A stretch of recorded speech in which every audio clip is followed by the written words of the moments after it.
The truth isn't always what it seems.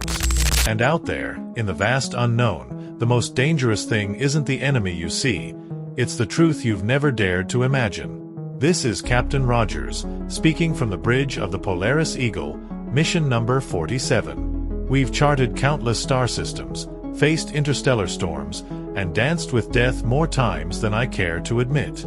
But no amount of training could have prepared me for what I discovered on this mission. A revelation so profound that it shook the very foundation of what we believed about humanity and its place in the universe. It all started with an innocuous signal. A faint whisper buried in the background noise of a dying star system at the edge of the Triangulum galaxy. It wasn't a distress call or the echo of some celestial event. No, it was something far older. It was a signature, a fingerprint left behind by a civilization long forgotten. A civilization that seemed to predate Earth itself. We called it the Echo. At first, my crew dismissed it as an anomaly, nothing more than cosmic interference. But I knew better. My gut told me there was something to it, and after all my years among the stars, I've learned to trust my instincts. So, we followed it. A breadcrumb trail of faint pulses leading us deeper into the void than we'd ever ventured before. The final destination was a planet shrouded in perpetual twilight, orbiting a dying sun.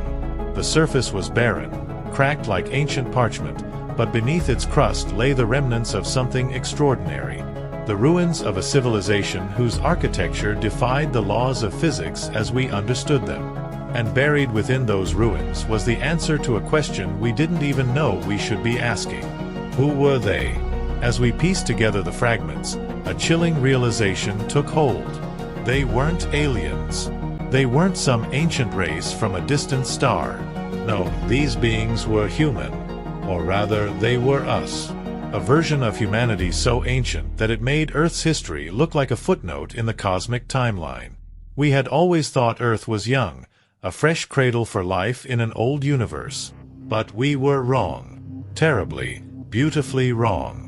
Humanity wasn't the child of the cosmos.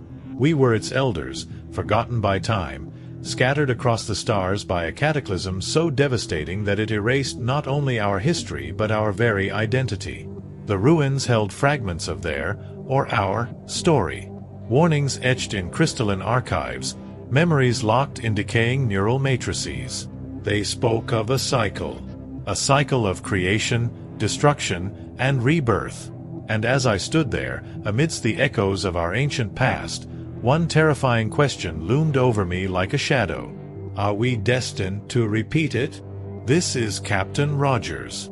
Mission number 47, Day 16. We've entered the outer rim of the Triangulum galaxy, chasing what my crew has dubbed the Echo.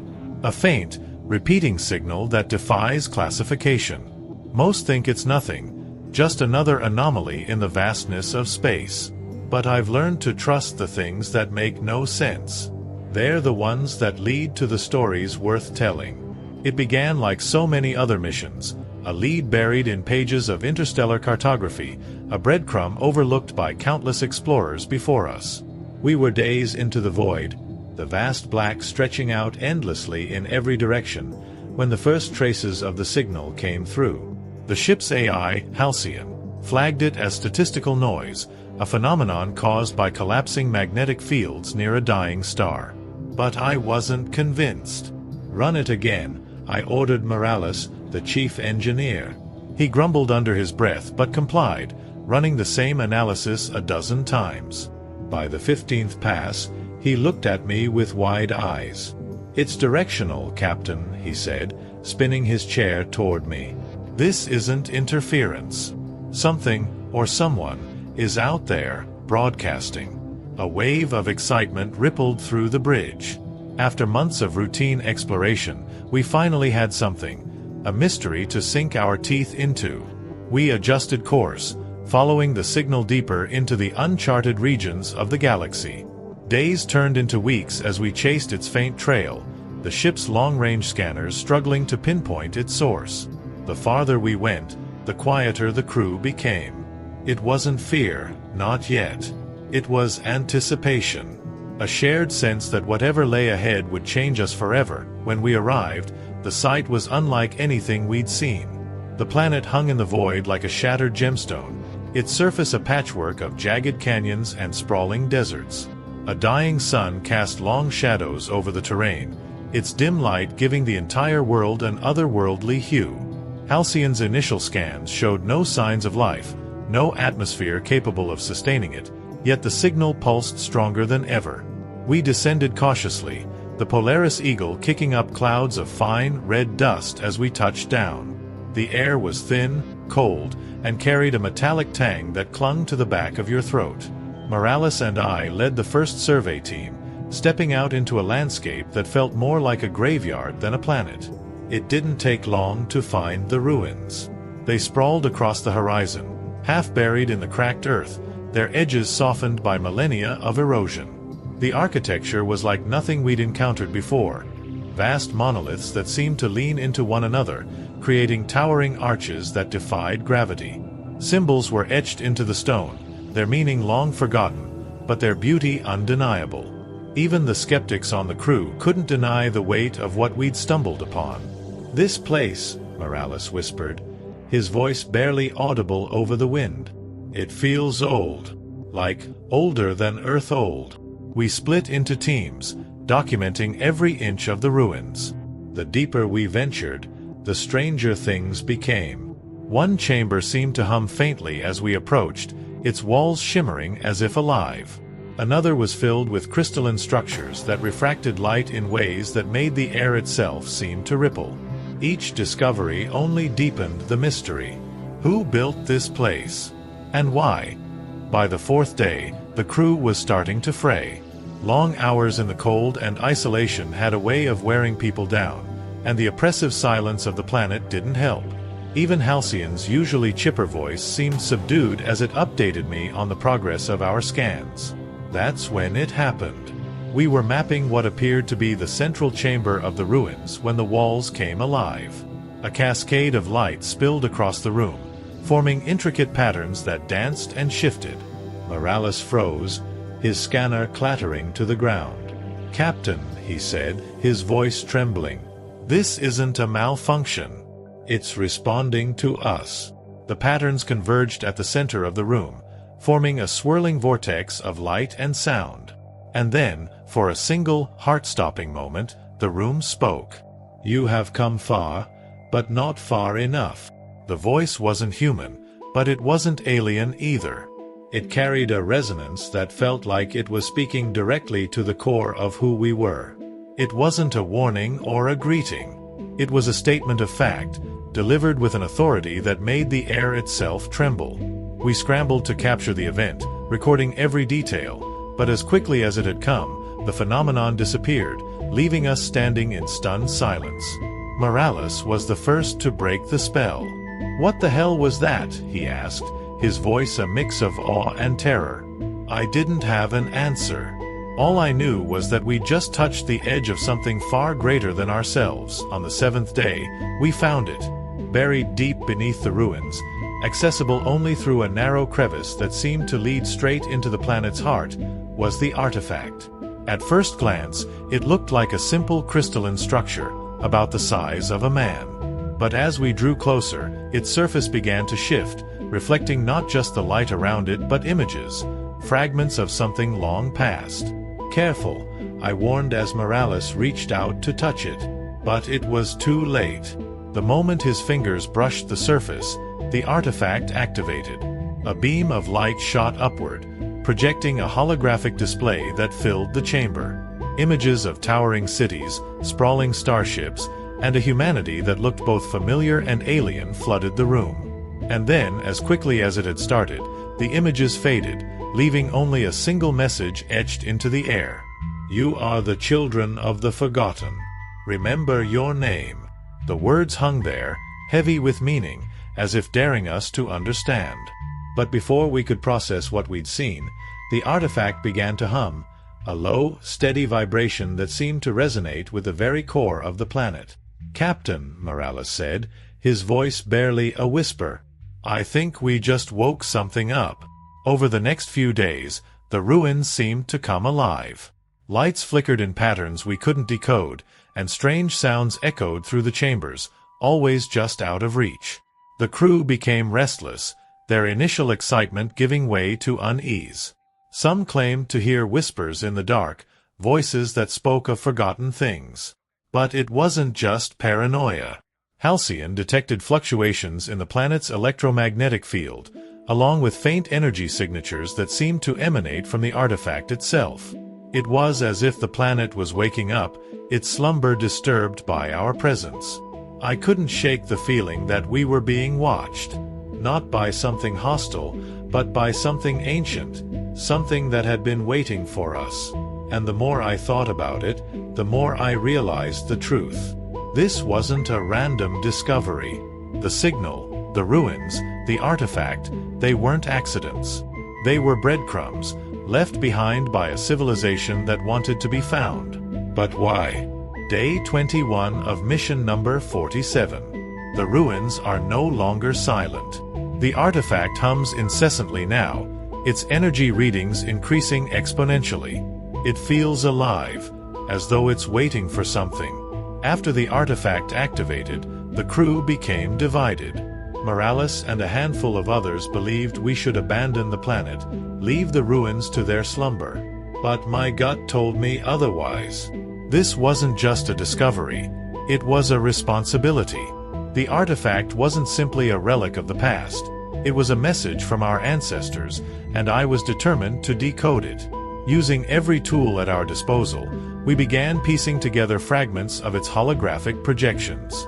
It was like assembling a puzzle with half the pieces missing, but the picture that emerged was both extraordinary and terrifying. The artifact contained data, ancient records preserved through millennia. It spoke of a civilization that had spread across the stars long before Earth as we knew it had even formed. "This can't be right," whispered Dr. Lin, the mission's historian, as she pored over the translations. "These records suggest humanity existed millions of years ago." "That's impossible." "It's not impossible," I said, staring at the swirling images projected by the artifact. "It's just inconvenient." The artifact told a story of cycles, of civilizations rising to unimaginable heights, only to fall into ruin. And always, at the center of these collapses, was a singular event, a cataclysm that scattered humanity across the cosmos, erasing its history with each iteration. They called it the Singularity's Judgement, a force that wasn't just external but deeply intertwined with humanity's own nature. The implications were staggering. We weren't the first humans to look up at the stars and wonder. We were the remnants of countless civilizations, each one born from the ashes of the last, destined to repeat the same mistakes. But as we delved deeper into the artifact's secrets, the ruins themselves seemed to react. Strange vibrations shook the chambers, and a low, mournful sound began to echo through the halls, like a warning from the past. "We're running out of time," Morales said, his voice tight with tension. "This place is coming apart." He was right. But I couldn't leave. Not yet. On day 25, the Polaris Eagle's long-range sensors detected movement, multiple vessels entering the system. At first, we thought it was another exploratory fleet, perhaps drawn to the same signal we'd followed. But when Halcyon intercepted their communications, the truth became clear. "They're scavengers," Lynn said, her voice laced with dread. "Raiders." The scavenger fleet was notorious, a band of interstellar pirates who stripped ancient sites like this one of anything valuable, leaving only destruction in their wake. They were brutal, efficient, and utterly without mercy.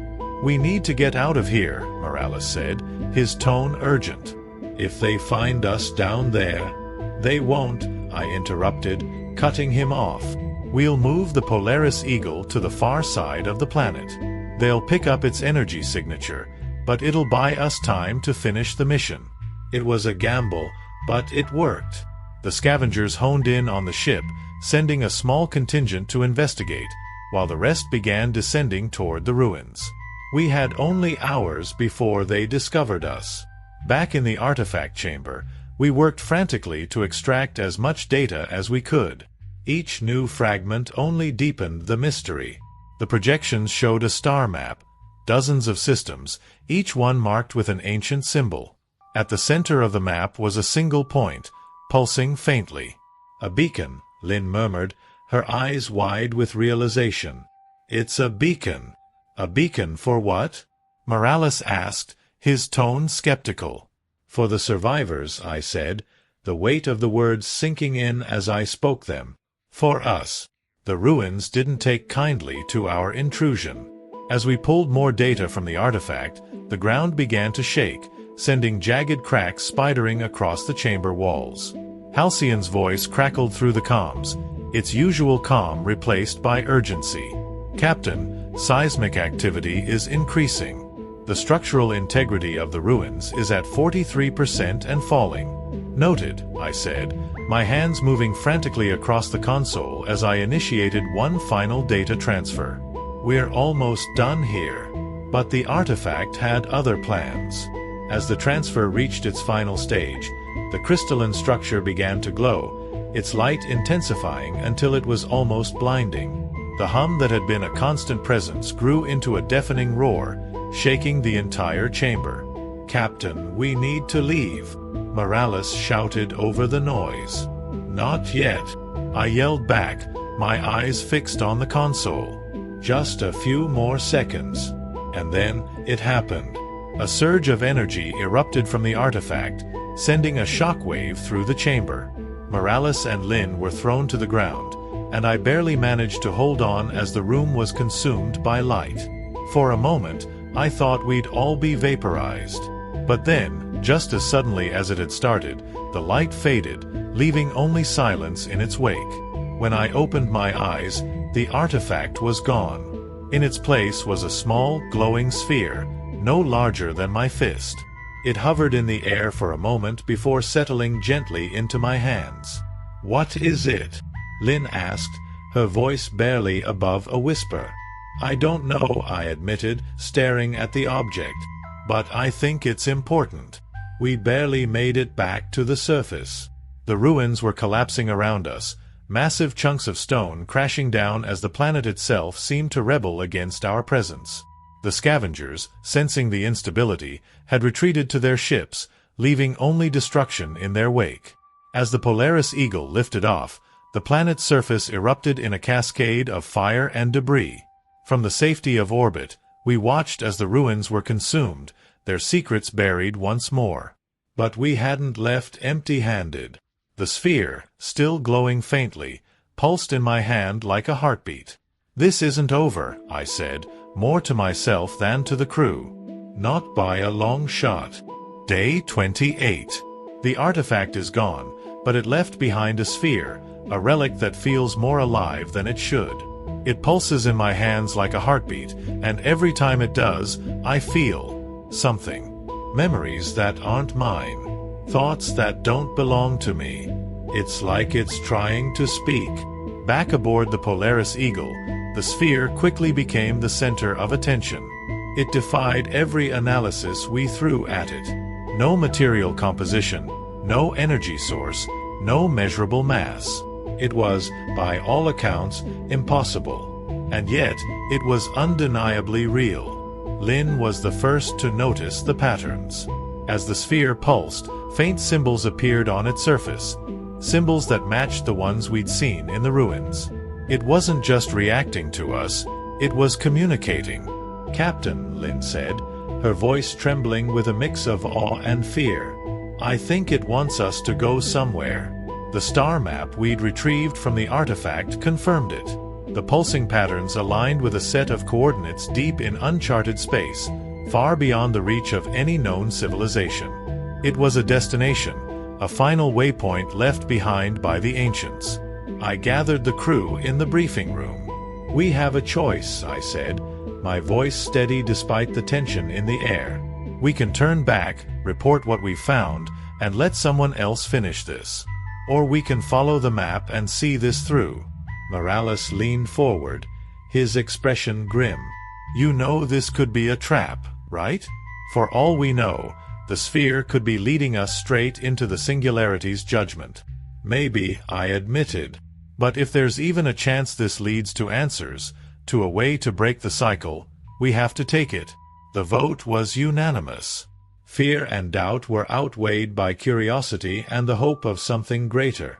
And so, we set course for the coordinates. Leaving behind the ruins and the scavengers still scouring the planet below, the journey took us to the edge of the known galaxy, to a system shrouded in darkness. At its center was a massive artificial construct, a ring so vast it could have encircled an entire planet. It glowed faintly, its surface etched with the same symbols we'd seen on the sphere and in the ruins.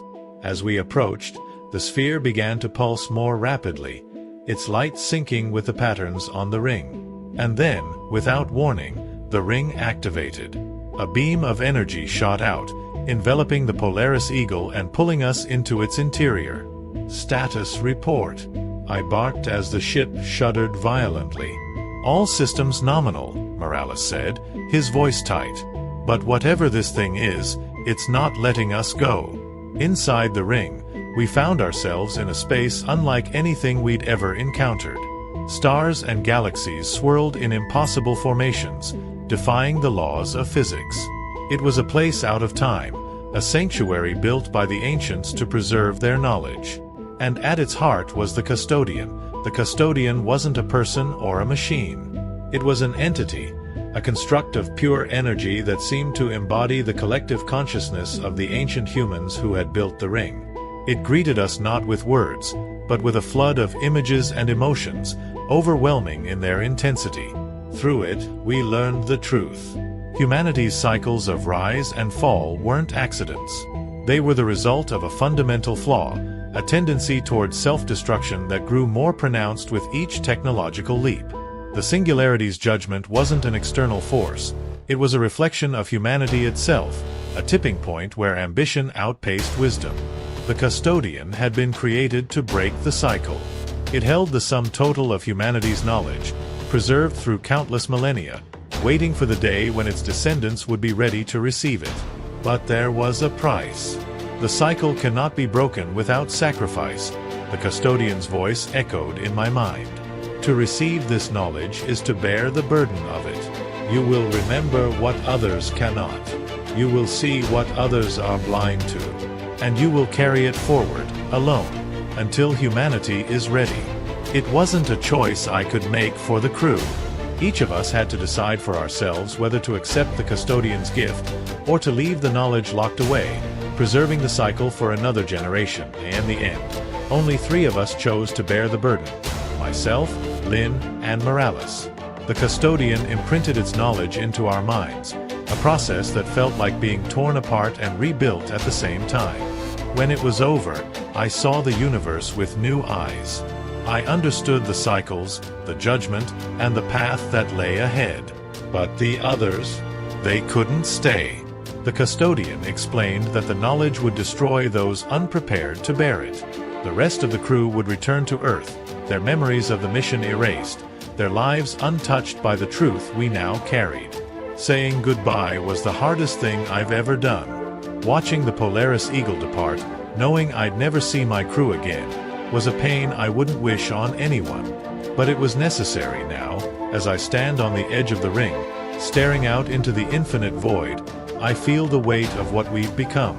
Lynn and Morales are with me, but we're not the same people we were when this mission began. We're something more, and something less.